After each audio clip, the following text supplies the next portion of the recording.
E nós temos que ter convicção no Deus que nós servimos, porque as lutas vêm, meus irmãos. O dia que nós vivemos hoje, nessa época corrida, falta dinheiro, falta tempo, falta tanta coisa, as lutas vêm, elas não vão terminar. Nós só vão terminar no dia que Jesus vier nos buscar a sua igreja. E ele tinha convicção, e ele não tinha medo de contar aos seus irmãos mais velhos. Eu li a história antes de José, antes do capítulo 30, ele teve irmãos guerreadores, a única irmã que ele tinha foi abusada, e os irmãos deles vingaram. Então ele tinha irmãos bravos, irmãos de guerra, irmãos valentes, e ele contava, ele chegava como mais novo, ele chegava e contava, porque ele tinha convicção que Deus tinha mostrado para ele. Não era simplesmente um sonho qualquer, não, era Deus que tinha mostrado para ele. Ele não sabia ainda o que ia acontecer, mas ele tinha convicção. É uma das lições que nós temos de José. Quando nós estamos num culto como hoje, um culto qualquer, ou um culto, não existe culto qualquer, mas um culto na casa do Senhor, muitas vezes nós saímos falando, hoje o culto foi frio, hoje não sei o que eu vim fazer aqui, hoje o culto foi frio. Não, nós temos que ter convicção que Deus está aqui. Não existe culto frio, não existe culto por acaso, não existe só porque foi marcado. Aqui é a casa do Senhor, nós temos que ter convicção que Deus está aqui. Nós temos que ter convicção que o Espírito de Deus tem liberdade para trabalhar aqui.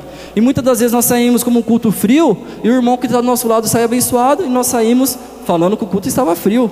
O irmão do nosso lado sai com a bênção, e para nós o culto estava frio, foi um culto qualquer. Não, na casa do Senhor não existe só porque é comum, só porque é marca da igreja ser quarta, sexta e domingo, não.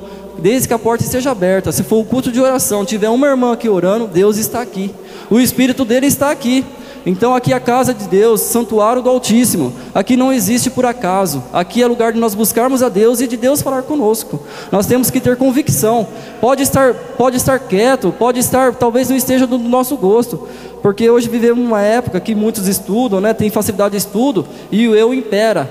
Não porque eu acho, não porque se fosse eu, não porque não sei o que, e porque isso aqui. Não, aqui é a casa de Deus.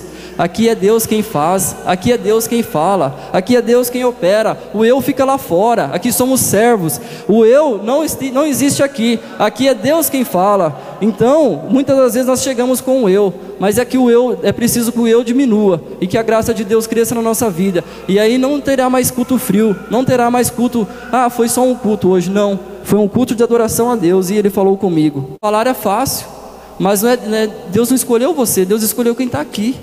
E a partir do momento que Ele escolheu, nós temos que valorizar, nós temos que erguer as mãos, nós temos que estar junto, porque se você não entende, Deus entende. José contava o sonho para os irmãos dele, ele não sabia o que ia acontecer, mas ele contava, ele não tinha medo, ele contava, ele era ousado.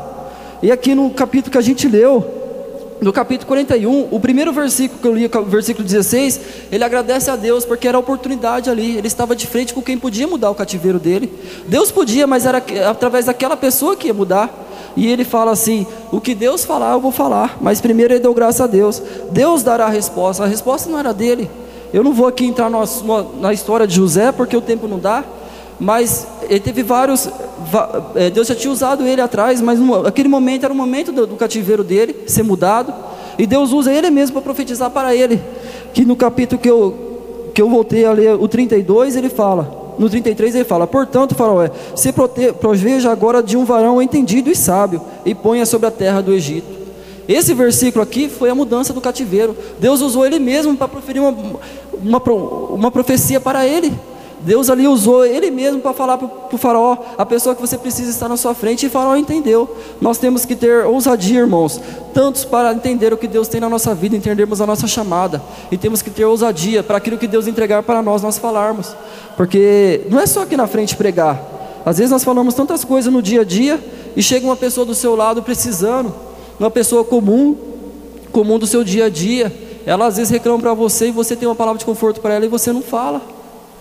Nós temos que falar, irmãos, a mensagem de Deus, a palavra de Deus, ela cabe em qualquer horário, desde que seja bem aplicada.